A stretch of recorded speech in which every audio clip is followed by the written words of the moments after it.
자, 언니 오빠들, 오늘도 아주 중요한 이야기를 해볼까 합니다. 연초에 인사혁신처에서 2025년 주요 업무 추진 계획이라는 걸 발표했었죠. 뭐 이것저것 바꿔서 공무원들 살기 좋게 만들어주겠다, 그런 거창한 계획이었는데 하루하루 민원 받고 서류에 치이다 보면 뭐가 있었는지, 그래서 내 삶이 대체 뭐가 달라졌는지 가물가물하잖아요. 그래서 오늘은 그때 발표했던 내용 중에 진짜 우리한테 피가 되고 살이 되는 내용들이 뭐가 있었는지 다시 한번 꼼꼼하게 찢어보겠습니다. 과연 이게 우리에게 진짜 희망이 될지 아니면 역시나 희망 고문일지 같이 한번 보시죠. 먼저 가장 현실적인 문제, 돈 얘기부터 시작하겠습니다. 우리한테 제일 중요한 건 돈이잖아요. 그렇죠? 연초에 저연차들 숨통 좀 트일 소식을 발표했었습니다. 2027년까지 구급 초임 보수를 수당 포함해서 월 300만 원이 제도로 단계적으로 인상하겠다. 와, 27년. 그때까지 주사님들이 계속 다니실지는 모르겠지만 그래도 숫자만 보면 설레는 계획이죠. 물론 27년이면 또 물가가 얼마나 오를지 모르지만 그래도 정부가 공무원 이꼬르 박봉이라는 이 지긋지긋한 공식을 깨려고 노력하는 그 방향성 자체는 칭찬해주고 싶어요. 특히 요즘처럼 똑똑하고 유능한 후배들이 이 월급 때문에 공직을 떠나는 걸 보면 선배로서 정말 마음이 아팠는데 이런 변화가 그 친구들의 발목을 조금이라도 더 단단하게 잡아줄 수 있지 않을까, 그런 기대를 하게 됩니다. 당장 2025년에는 월 269만 원 수준으로 오른다고 해요. 세금 떼고 뭐 어쩌고 해도 예전보다는 확실히 생활에 숨통이 트이는 금액이죠. 맨날 편의점 알바보다 못 받는다고 놀림당하고 친구들 만나면 돈 엎어서 얻어먹기 바빴는데 이제 어디 가서 명함이라도 좀 내밀 수 있으려나? 이제는 그냥 버티는 게 아니라 내 삶을 꾸려나갈 수 있겠다라는 생각이 들게 하는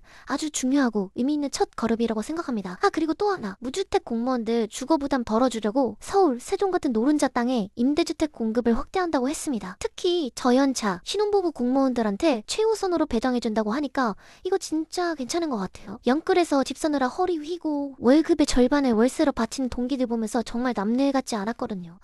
물론 2030년까지 5,800세대 이상 공급이라는 게 서울, 세종의 모든 무주택 공무원을 다 만족시킬 수는 없는 숫자겠죠. 아마 경쟁이 엄청나게 치열할 거라는 거는 불보듯 뻔합니다. 하지만 저는 이게 시작이라는 점에서 큰 의미를 두고 싶어요. 예전에는 이런 대규모의 직접적인 주거 지원책은 사실상 생각도 못했잖아요. 일단 이렇게 스타트를 끊어서 점차 다른 대도시권으로 확대되고 공급 물량도 계속 늘려나가면 장기적으로 분명히 큰 도움이 될 거라고 봅니다. 무엇보다 저연차 공무원이나 이제 막 가정을 꾸린 신혼부부에게 집이라는 가장 크고 현실적인 문제를 국가가 함께 고민해주고 있다는 이 시그널 자체가 굉장히 든든하게 느껴지네요. 다음은 각종 수당 현실화 문제입니다. 일한 만큼 보상받는 거 당연한 거 아니겠어요? 자, 기본급만 오르는 게 아니죠. 우리가 몸 갈아서 일하는 거 이제 수당으로라도 좀 챙겨준다고 발표했었습니다. 일단 경찰, 소방 공무원 위험수당이 월 6만 원에서 7만 원으로 인상된다고 합니다. 그리고 재난 터지면 집에도 못 가고 고생하는 재난 담당 공무원들, 이제 재난안전수당이랑 주요 직무급 같이 받을 수 있게 됐어요. 이 부분은 정말 둥아할 필요 없이 잘 한 일입니다. 국민의 생명과 안전을 위해서 가장 위험한 곳에서 가장 힘든 상황에서 일하시는 분들에 대한 처우 개선은 아무리 강조해도 지나치지 않죠. 사실 더 드려야 한다고 생각하지만 이렇게 매년 꾸준히 관심을 가지고 개선해 나간다는 방향성이 중요하다고 봅니다. 그리고 이거 진짜 중요한 거, 민원 업무 수당에 가상금이 신설됩니다. 월 3만 원. 액수가 좀 작긴 한데 그래도 이게 어딥니까? 솔직히 저도 처음에 금액만 듣고 이게 장난하나 싶었던 거 사실입니다. 이걸로 그분들 스트레스가 다 풀리겠어요? 하지만 저는 이걸 단순히 금액이 많고 적음을 떠나서 민원 업무의 고충을 국가가 공식적으로 인정하기 시작했다는 아주 상징적인 의미로 보고 있어요. 예전에는 그냥 그것도 네 일인데 당연히 감수해야지 라는 분위기가 팽배했잖아요. 이제는 국가가 나서서 그거 정말 힘든 일 맞다, 우리가 그 고충을 안다고 말해주는 거니까요. 이 3만 원이 하나의 씨앗이 돼서 나중에는 5만 원, 10만 원으로 현실화될 수 있는 중요한 첫걸음이 되기를 간절히 바랍니다. 맨날 민원실에서 진상들 상대하느라 멘탈 관리도 우리 주사님들한테 커피 한 잔값이라도 더 챙겨주겠다는 그 마음이 중요한 거 아니겠어요? 그리고 시간의 근무 상한이 월 57시간에서 100시간으로 확대됩니다. 이걸 보고 와, 이제 100시간씩 야근하라는 건가 싶었는데 뭐 국정감사 예산 시즌 되면 어차피 57시간 훌쩍 넘기잖아요. 그동안 그냥 애국심페이, 열정페이로 공짜 노동을 했던 건데 이제라도 그에 대한 보상을 해주겠다니 정말 다행이라고 생각해요. 물론 가장 좋은 건 야근할 일이 없는 거겠지만 그건 너무 이상적인 이야기니까요. 현실적으로 어차피 해야 할 야근이라면 일한 만큼 정당하게 돈이라도 받는 게 맞죠.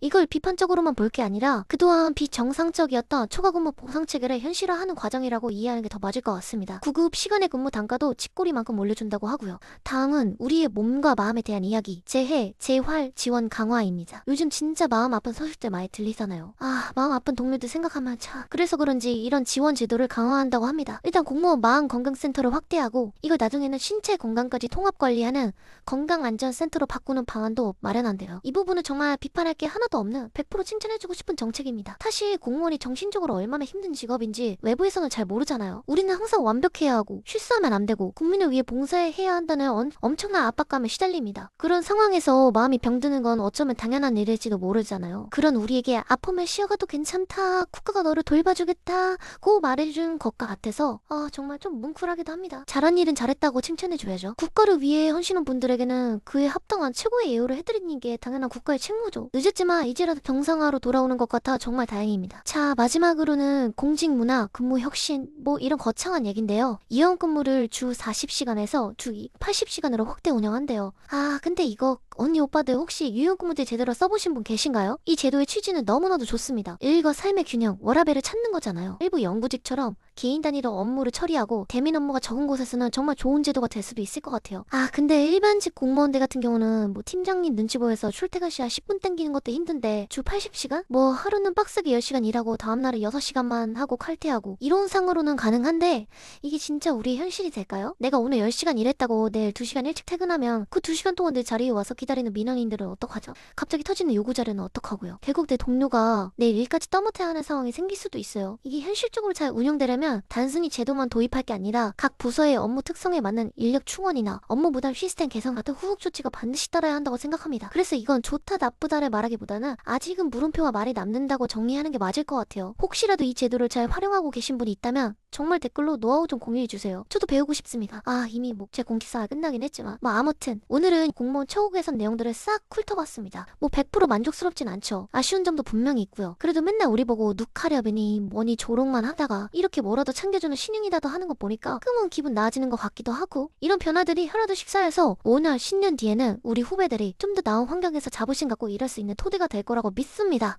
꾸요 말고요. 그러니 우리 너무 비관만 하지 말고 좋은 건 좋다고 칭찬해주고 부족한 건 계속 목소리를 내면서 우리의 일터를 우리 손으로 갖고 나갔으면 좋겠어요. 오늘 이렇게 정책 얘기를 깊게 해봤는데 사실 이런 정책 변화 말고도 우리가 실제 직장 생활에서 부딪히는 문제들이 훨씬 더 많잖아요. 처음 발령 맞고 인수인계는 어떻게 받아야지, 뒤통수 안 맞는지, 일 잘한다고 소문나고 보고서는 어떻게 써야 하는지, 꼰대 선배랑 어떻게 지내야 내 멘탈을 지킬 수 있는지, 승기는 어떻게 준비해야 하는지 정말 현실적인 꿀팁들이요. 그래서 제가 이런 내용들을 다 정리해서 공무원 직경생활 완전 이라는 PDF 전제책을 썼습니다. 이게 그냥 어디서 들고 온 뜬구름 잡는 얘기가 아니라 진짜 제가 8년간 공직생활에서 겪었던 경험이랑 주변 동기, 선배들한테 들은 현실 꿀팁들을 A부터 Z까지 정말 꾹꾹 눌러 담은 결과물이에요. 공무원 시험 이제 막 합격해서 발령 기다리는 예비 공무원들한테는 공직생활 예습 필독서가 될 거고요. 막 들어와서 뭐가 뭔지 모르는 신규 주사님들한테는 옆에서 다 알려주는 든든한 비밀가회 선생님이 돼줄 겁니다. 그리고 일하면서 좀 힘들다, 뭔가 돌파구가 필요하다 생각하는 현직 언니 오빠들한테는 도움이 될 내용들이 많을 거라고 확신해요. 자세한 내용은 아래 고정 댓글로 남겨둘 테니까 관심 있는 분들은 꼭 한번 확인해보세요. 월급 300만 원 그날까지 우리 다들 멘트 꽉 잡고 존버합시다.